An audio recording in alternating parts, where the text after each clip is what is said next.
coup, le DPA, qu'est-ce qu'il interroge sur les présupposés des pratiques sociales traditionnelles?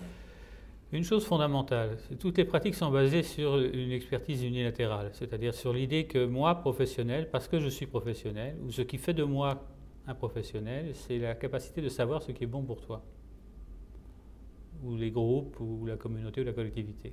C'est-à-dire que ma capacité diagnostique, par exemple, de savoir quel problème tu rencontres, si tu as une dépression, si tu es anxieux, etc., je le détermine tout seul, en posant des questions, mais l'expertise, c'est moi qui l'ai. Et donc, je vais te prescrire un traitement.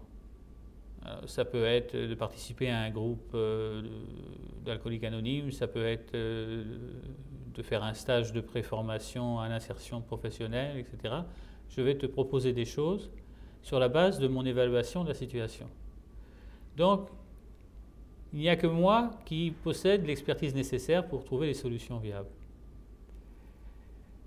Dans cette approche, on renverse complètement cette idée-là en disant qu'il n'existe pas une expertise professionnelle et une personne qui est impuissante en face de vous. Il existe deux expertises, l'expertise professionnelle et l'expertise expérientielle.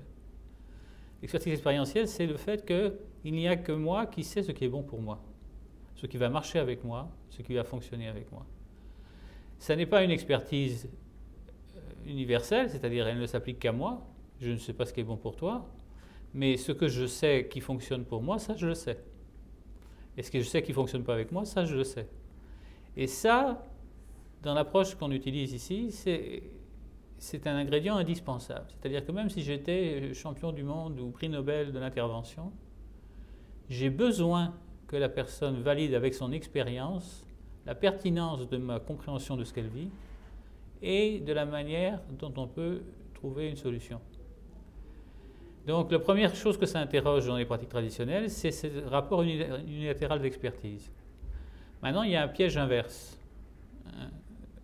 C'est le piège du piédestal. C'est-à-dire, c'est considérer que parce que tu as une expertise de ce que tu vis, tout ce que tu dis est parole d'or. En fait, ce que tu dis n'a de valeur que pour toi-même, mais a toute sa valeur pour toi-même. Donc, ce n'est pas parce que je travaille en insertion avec des jeunes que ce que vont dire les jeunes, c'est la vérité ou c'est exactement ce qu'il faut comprendre de la situation. C'est un point de vue parmi d'autres, mais c'est un point de vue indispensable. Donc, ça interroge déjà ça dans un premier temps. Ça interroge aussi la logique de la planification. C'est-à-dire, on gère les pratiques sociales et les pratiques éducatives un peu comme on gère des routes. C'est-à-dire, on décide à un niveau élevé de hiérarchie qui, quoi et comment les choses vont se faire. Or, dans les pratiques sociales ou dans les pratiques éducatives, ceux qui ont l'expertise de terrain sont peu entendus, puisque c'est une logique hiérarchique. Et pourtant, c'est eux qui ont la plus grande connaissance de la manifestation du problème. C'est-à-dire qu'il n'y a pas mieux qu'un intervenant en insertion pour identifier le type de difficultés que rencontrent les jeunes, parce qu'il les côtoie au quotidien. Et le paradoxe, c'est que dans les pratiques traditionnelles, c'est la personne qui connaît le moins la situation, qui la comprend le moins, qui aura le plus de pouvoir de décision. C'est basé sur la logique que plus on a du recul, plus on a une vue d'ensemble, plus on est capable de prendre des décisions. C'est vrai à partir du moment où on prend ces décisions en connaissance de cause de la réalité concrète.